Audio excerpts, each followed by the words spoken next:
Congressman, whether this will be similarly rejected. What are you going to do? Well, I know what I'm going to do, but I was a little nervous when you were doing the lead-in about the clown leading the big top. I mean, actually, Yes. I'm going over to the big top right after the interview, and my daughter did tell me one time, the only time I ever grew a beard, I went to tuck her in, and she said, "Are you going to shave off your beard?" And I said, "Yeah, why? You like it?" She said, "Yeah, it helps you not look like a clown." So I've been a little sensitive to that issue. But on the spending, Neil. Congressman, let me tell you something, pal. You've been working very hard. You've been working very hard. I want you to come back here. Most all of us ran on the issue. But are we going to shut down? Are we going to shut down? Spending. That's what people are worried about, that we're going to have like a clown deal here again. Yeah, we don't want to shut down the government, but we promised people we would cut $100 billion. Well, we didn't keep that promise. We promised we were going to, bring down the debt, and then the deal in July and August didn't really do that. And so this is the third piece of leverage we have to try to make this government responsible. And so I don't appreciate having my motives questioned. I don't question those who voted yes. I know they believe with all their heart they're doing the right thing. We got to be a team, as we've been told. But you I think want the team if you to reject do what this, we said. I understand, Congressman, but I just want to get a handle on this. To me, it looks like if you stand your ground, and you have been consistent, and you certainly haven't wavered on this, you stand your ground, and you and some of your colleagues bring us to the brink like this, just as it could be argued those who insist on spending and not accounting bring us to the brink. Having said that, we could be facing our third shutdown fear in a row. And I'm wondering, to what end?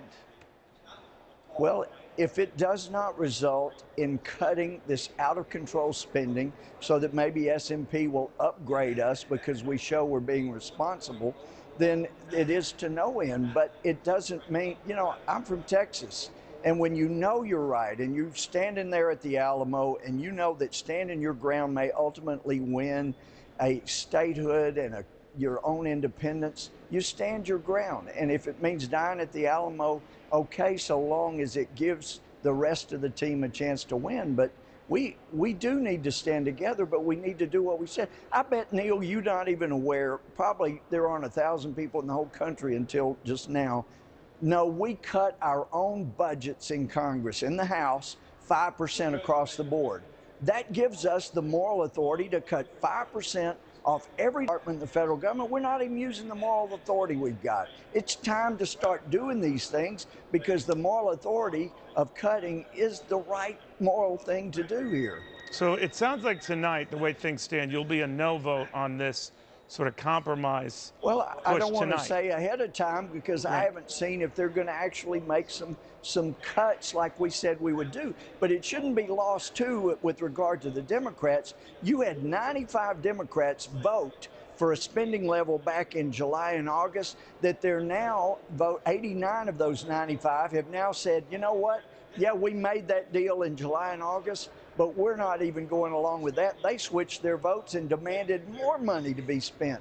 So it just seems like with at least most of the Democrats, no matter how much you agree to, you can count on them coming back in 2 months saying it's not enough. Now we want more and more and more. Well, you raise a fair point, Congressman. A lot of people say those who are against added spending are the ones holding this process hostage. You could just as easily argue those who are for added spending are holding this hostage. But you raise a number of good points, that's Congressman. The point.